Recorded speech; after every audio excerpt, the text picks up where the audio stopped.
This we're looking at now is Corfe Castle. Before Corfe Castle you see Hartland Moor National Nature Reserve. It's roughly got a Y-shaped bog here, which is acidic going into alkaline.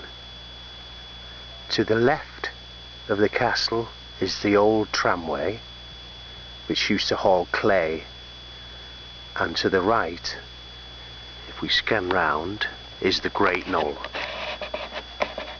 which is an ancient tumulus owned by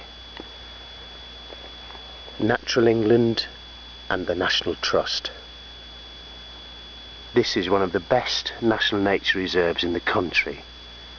It's a lowland heathland site with lots of rare heathland species on it, including nightjars, Dartford warblers and woodlark, very rare species, and also the hobby hunts here eating dragonfly. I will now scan back round to the castle, which is just a superb